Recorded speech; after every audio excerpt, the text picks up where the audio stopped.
కొరకు ఏర్పాటు చేయబడిన దైవదాసులు రెవరెండ్ ఆర్ ప్రవీణ్ కుమార్ గారు ముందుకు వచ్చి దైవ సందేశం అందించాల్సినదిగా ఈ సమయాన్ని వారికి అప్పగిస్తూ ఉన్నాను.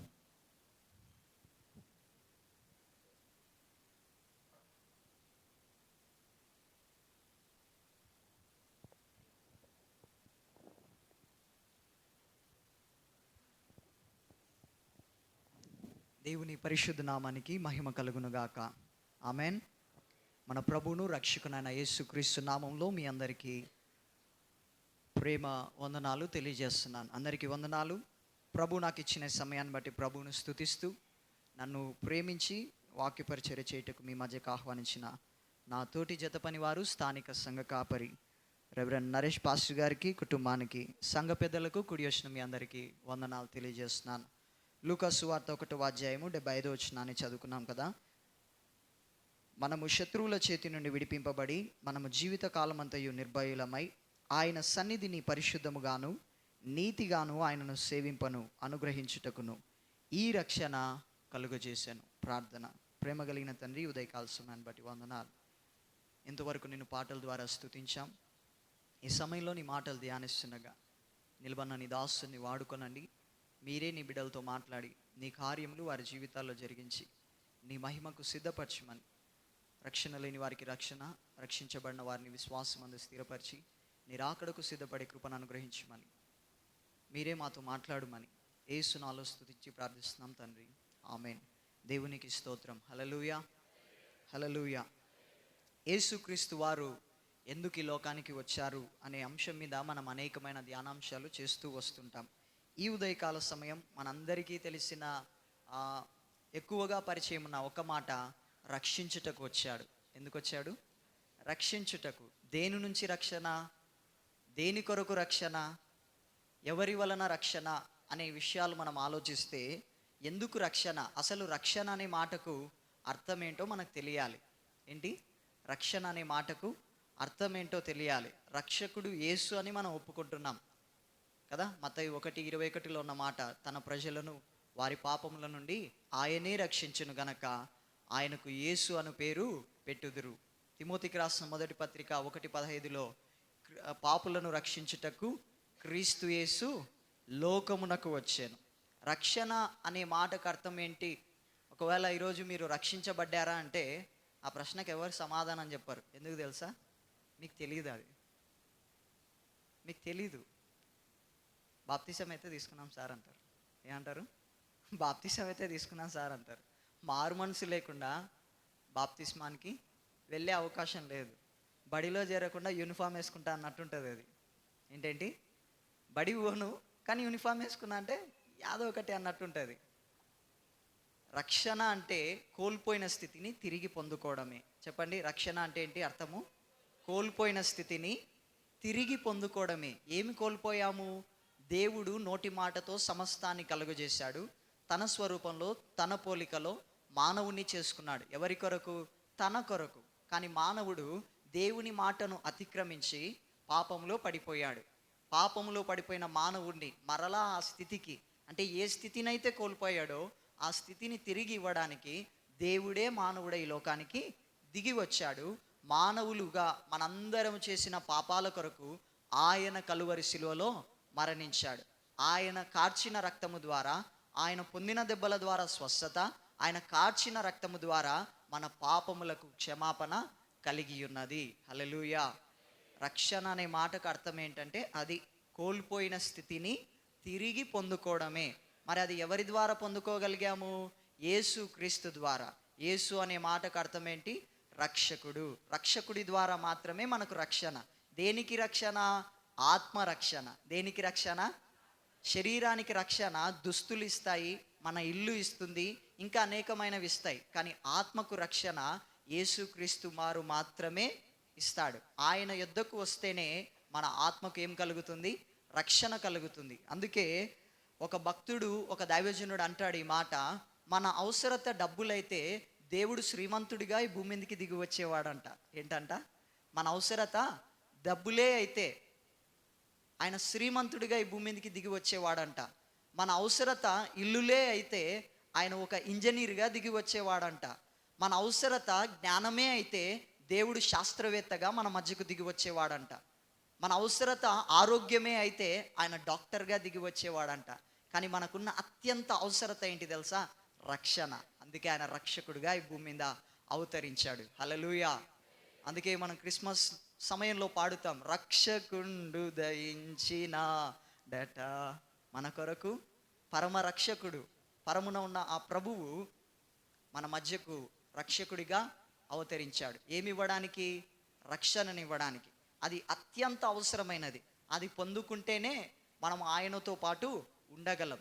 అది లేకుండా మనం ఎన్ని కలిగి ఉన్నా ఆయనతో పాటు ఉండే భాగ్యాన్ని కోల్పోతాం. అందుకే ఆయనను మనము చేరలేమని మన మధ్యకు ఆయనే దిగి వచ్చి ఆయన ఉన్న స్థలంలోనికి మనల్ని తీసుకువెళ్ళడానికి మనము చేయలేని దానిని దేవుడే మన కొరకు చేశాడు. మనకు బదులుగా. ఎవరికి బదులుగా? మనకు బదులుగా ఆయనే ఆ కార్యాన్ని మన జీవితాల్లో చేశాడు. సరే, రక్షకుడు ఎవరో మనం తెలుసుకున్నాం. రక్షణ ఎవరి ద్వారానో తెలుసుకున్నాం. మరి రక్షణ ఎందుకు? అవునా? రక్షకుడు ఎవరు? యేసుక్రీస్తు. రక్షణ ఎవరి ద్వారా? యేసుక్రీస్తు రక్తము ద్వారా మాత్రమే మనకు రక్షణ కలుగుతుంది. మరి దేనికోసం? ఎవరైనా ఒక వస్తువు ఇచ్చారనుకోండి, నాకెందుకు ఇచ్చినావు అంటాం. అంటారా అన్నారా? ఇవ్వడమే ఎక్కువ, ఇంకా తీసుకోవడమే అని అనుకుంటారా? అలా అనుకోరు. అది ఎందుకు ఇచ్చారో ఖచ్చితంగా అడుగుతాం. ఇప్పుడు రక్షకుడైన యేసుక్రీస్తు ద్వారా మనకు రక్షణ వచ్చింది అని మనము ధ్యానిస్తున్నప్పుడు అసలు ఎందుకు ఇచ్చాడు దేవుడు మనకు రక్షణ? అది తెలియకపోతే ఇంకా ప్రతి సంవత్సరం నువ్వు వచ్చావు, నువ్వు చచ్చావు, నువ్వు వచ్చావు, నువ్వు చచ్చావు అన్నం తప్ప అందులో ఉన్న అసలు సారాంశాన్ని మర్చిపోయే అవకాశం ఉంది. అందుకే రక్షణను గురించి, రక్షకుడి గురించి, ఆయన శిలువ శ్రమలను గురించి ధ్యానిస్తున్నప్పుడు అసలు ఆయన ఎందుకు వచ్చాడు, ఏమి చేశాడు, ఇప్పుడు నేనేం చేయాలి? అసలు ఆయన ఎందుకు వచ్చాడు, ఏమి చేశాడు, ఇప్పుడు నేనేం చేయాలి? ఆయన చేయాల్సింది ఆయన చేసేస్తాడు. ఇప్పుడు నేను ఏమి చేయాలి? ఆ ఏమి చేయాలో ఈ విషయంలో మనం చదువుతాం. మనము శత్రువుల చేతి నుండి విడిపించబడి, మన ప్రధాన శత్రువు ఎవరు తెలుసా? పాపం. ఏంటి చెప్పండి?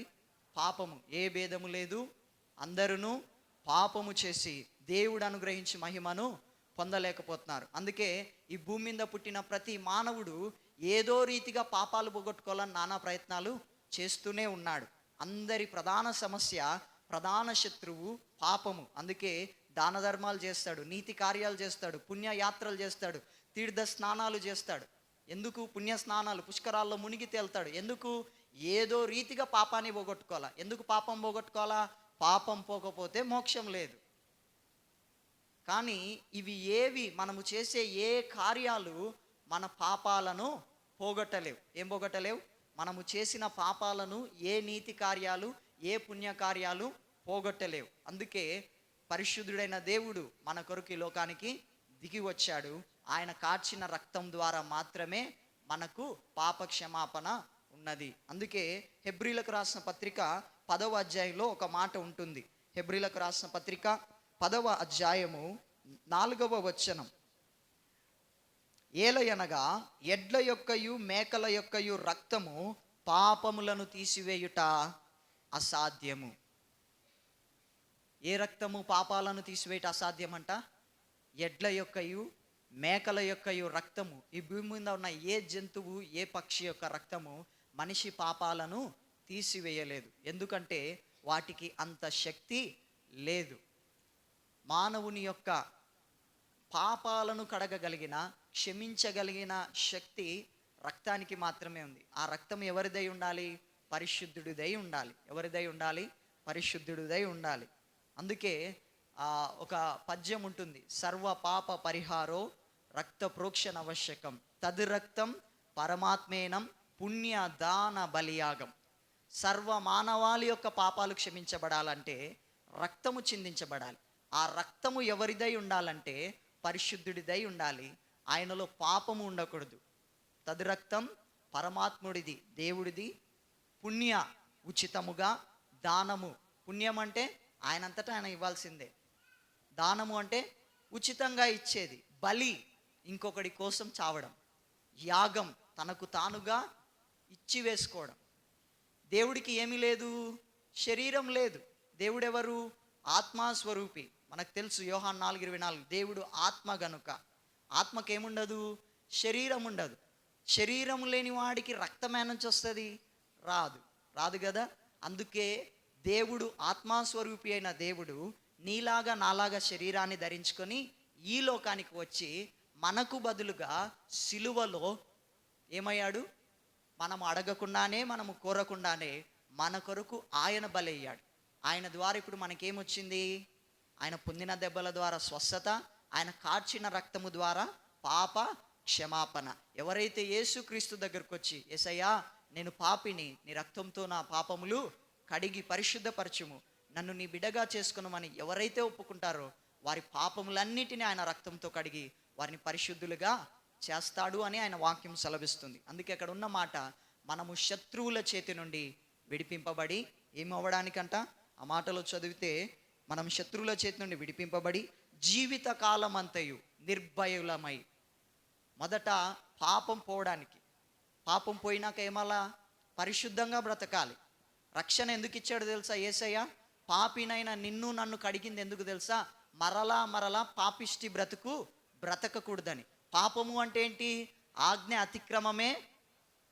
ఆజ్ఞ చెప్పండి, ఆజ్ఞ అతిక్రమమే పాపము.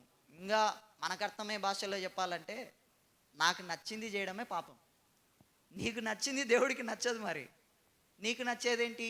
అబద్ధం ఆడడం. కానీ దేవుని వాక్యం ఏమంటుంది? అబద్ధం ఆడొద్దు అంటది, దొంగతనం చేయొద్దు అంటది వాక్యం. నువ్వేం చేస్తావు? అబద్ధ సాక్ష్యం అంటే ఏంటి? నువ్వు చూడలే కానీ చెప్పేస్తావు. అవునా కదా? అంటే ఏంటి?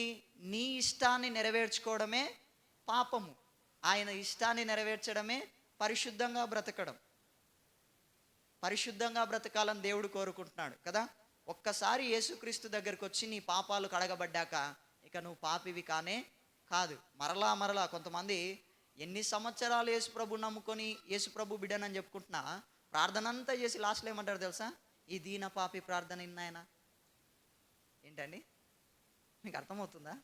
ఈ దీన పాపి, యేసుప్రభు దగ్గరకు వచ్చినావు, కడుక్కున్నావు, కడగబడిన తర్వాత మళ్ళీ పాపిని అనడం ఏంటి?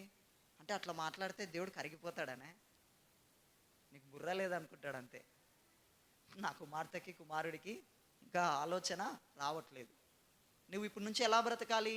పరిశుద్ధంగా బ్రతకాలి. అంటే ఇంతకు ముందు జీవించిన జీవితాన్ని నువ్వు మరలా జీవించడానికి వీలు లేదు. యేసుక్రీస్తు రక్తంలో కడగబడిన నీవు పరిశుద్ధంగా బ్రతకాలి. నీ మాటలు ఎలా ఉండాలి? పరిశుద్ధంగా ఉండాలి. నీ చూపులు పరిశుద్ధ చూపులై ఉండాలి. నీ తలంపులు పరిశుద్ధమైనవై ఉండాలి. ప్రతిదీ పరిశుద్ధమైనది ఉండాలి. పరిశుద్ధత వేరు, పరిశుభ్రత వేరు. ఈ మాట చాలా జాగ్రత్తగా అర్థం చేసుకోండి. పరిశుద్ధత వేరు, పరిశుభ్రత వేరు. పరిశుభ్రత నీ శరీరానికి, నీ పరిసరాలకు అవసరం. పరిశుద్ధత నీ ఆత్మకు, నీ మనసుకు సంబంధించింది. మరి ఇప్పుడు నువ్వు ఎలా జీవించాలి? నీ హృదయం యేసు రక్తంతో కడగబడింది కాబట్టి నువ్వు పరిశుద్ధ తలంపులే తలంచాలి, పరిశుద్ధ మాటలే మాట్లాడాలి, పరిశుద్ధ క్రియలే చేయాలి. ఎందుకంటే నువ్వు ఆయన రక్తంలో కడగబడ్డావు కాబట్టి ఆయన పరిశుద్ధుడు గనక మనం కూడా ఎలా బ్రతకాలని కోరుకుంటున్నాడు? పరిశుద్ధముగా బ్రతకాలని. ఎలా బ్రతకాలని? మనం ఏం కోరుకుంటాం? మన పిల్లలు మనలాగా ఉండాలని కోరుకుంటాం, పక్కింటి వాళ్ళలాగా ఉండాలని కోరుకుంటామా? ఎందుకలా? మన పిల్లలు గనక. అవునా?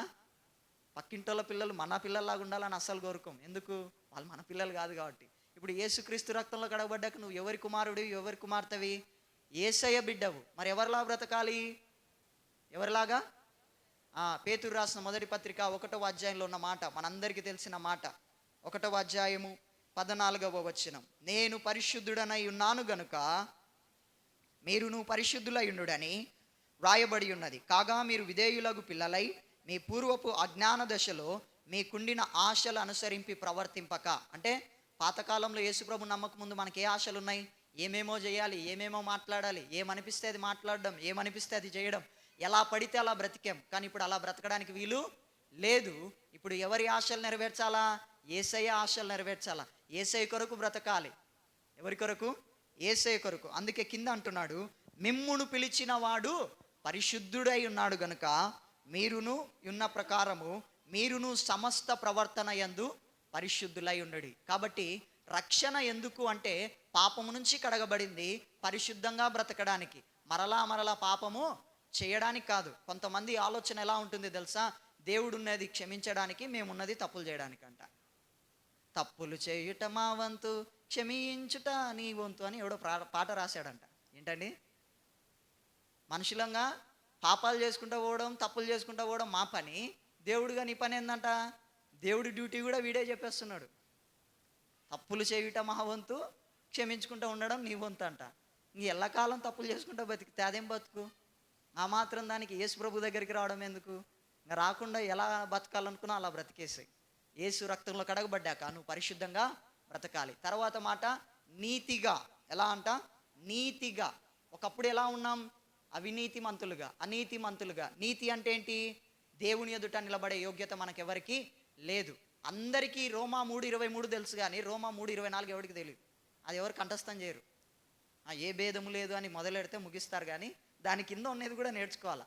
దాని కింద ఉన్నదేంటి? కాబట్టి నమ్మువారు ఆయన కృపచేతనే యేసు క్రీస్తు నందలి విమోచనము ద్వారా ఉచితముగా నీతిమంతులుగా తీర్చబడుతున్నారు. హల్లెలూయా. మనకు ఫ్రీ అంటే చాలా ఇష్టం. ఇప్పుడు నీతిమంతులుగా ఎలా అవుతామంట? ఫ్రీ. ఎలాగా? యేసుక్రీస్తు రక్తము ద్వారా. ఆయన దగ్గరకు వచ్చి, అయ్యా నేను పాపిని, నేను నీతి లేనివాడిని, నీతి లేని దాన్ని, నీ నీతిని నాకు ఇవ్వు అని అడగగలిగితే నీ పాపాన్ని ఆయన తీసివేసుకొని ఆయన నీతిని నీకు ఇస్తాడంట. హల్లెలూయా. నీతిగా బ్రతకాలి. ఒకప్పుడు ఎలా బ్రతికాం? ఇప్పుడు లోకమంతా నిండి ఉన్నదేంటి? అవినీతి. ఇప్పుడు నువ్వు ఎలా బ్రతకాలి? నీతిగా బ్రతకాలి. నీ మాటలు ఎలా ఉండాలి? నీతిగా ఉండాలి. నీ సంపాదన ఎలా ఉండాలి? నీతిగా ఉండాలి. నీ బ్రతుకు, నీ మాట, నీ చూపు అన్నీ నీతిగా ఉండాలి.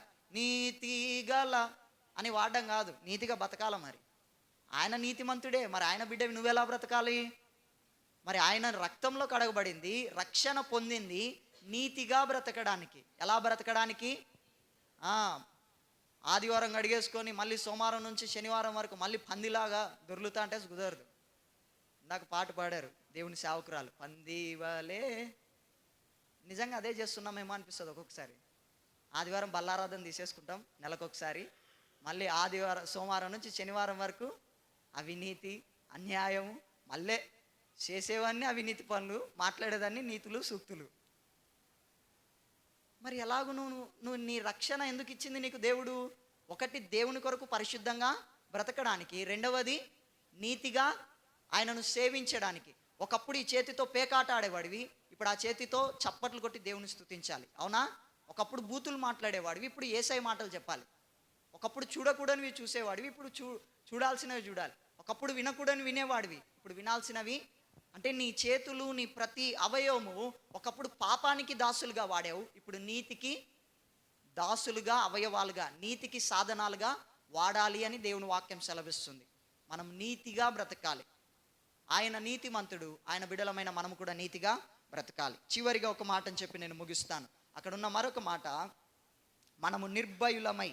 ఎలా అంట? నిర్భయులమై ఆయన సన్నిధిలో బ్రతకాలి. అంటే ఏంటి? భయము లేని జీవితం. ఎవరైతే యేసుక్రీస్తు దగ్గరికి వస్తారో అందరికీ ఉన్న భయం మరణ భయం. ఏ భయం? అందుకే అప్పుడప్పుడు కోపం వచ్చినప్పుడు, లేదంటే బాధ వేసి అవతల మీద ఏదో ఒకటి ఒప్పించాలన్నప్పుడు, నేను చచ్చినంత ఒట్టి అనేసరికి ఏమంటాం? అయ్యోయ్యోయ్యో ఆ మాట అనొద్దు. నువ్వు అన్నా అనకపోయినా ఏదో రోజు ఈ లోకాన్ని వదిలి పోవాల్సిందే, ముందో వెనకో, అంతే. అవునా కదా? మరి ఆ మరణాన్ని ఎవరు తీసివేశారు? యేసయ్య తీసివేశాడు. ఇప్పుడు ఎలా బ్రతకాలని కోరుకుంటున్నాడు? భయము లేని జీవితం. అంటే ఎవరికి భయపడాలా మనము? దేవునికి తప్ప ఇంకెవరికి భయపడాల్సిన అవసరం లేదు. మనతో ఉన్న సమస్య ఏంటి తెలుసా? దేవునికి తప్ప అందరికీ భయపడతాం. ఈ మాట గుర్తుపెట్టుకోండి, ఈ మాట గుర్తుపెట్టుకోండి. నాతో పాటు చెప్పండి ఈ మాట. దేవునికి భయపడేవారు దేనికి, ఎవరికి భయపడరు. దేవునికి భయపడని వారు అన్నిటికీ, అందరికీ భయపడతారు. సింపుల్గా, వేరే పెద్ద పెద్ద లాజిక్ ఏం లేదు అక్కడ. దేవునికి నువ్వు భయపడితే ఎవరికి భయపడవు, దేనికి భయపడవు. దానికి ఉదాహరణ దానియేలు. మరణ శాసనం వచ్చిందని తెలిసిన, సింహాల గుహలో వేస్తారని తెలిసిన ఎవడికి భయపడేవాడు? అందుకే సింహాల చంపితే చంపుతాయి, ఒకవేళ ఆయన బతికియాలనుకుంటే బతికిస్తాడు, బతికితే ఆయన కోసం సస్యాన కాడిపోతాం. ఇంకేముంది? మనం పిల్లికి భయపడతాం, కుక్కకు భయపడతాం, ఉద్యోగంలో నుంచి పెద్ద ఆయన తీసేస్తాడని భయపడతాం, లైట్లు బంద్ చేస్తే అమ్మో చీకటి అని భయపడతాం. అయి సైతానోడు ఇప్పుడే కరెంట్ తీసేసినాడు, కరెంట్ యాడనో పోతే దానికి నువ్వేం చేస్తావు, సైతాన్ ఏం చేసినాడు. ప్రతిదానికి భయపడతాం. భయము లేని జీవితాన్ని మనం బ్రతకాలని దేవుడు కోరుకుంటున్నాడు. దేనికి భయపడాలి? దేవునికి మాత్రమే భయపడాలి. భయపడ్డం అంటే ఏంటి? ఆదివారం చర్చికి రాకపోతే, పొద్దున పూట ఈ ఆరాధనలు రాకపోతే కాలు ఇరగొడతాడు, కాలు ఇరగొట్టి దేవుడు నన్ను చర్చికి తీసుకొచ్చాడు. ఏంది ఇది? ఇరగొట్టు వాడాయనే, కట్టువాడాయనే, ఏం తెలుసు నీకు వాక్యం అసలు?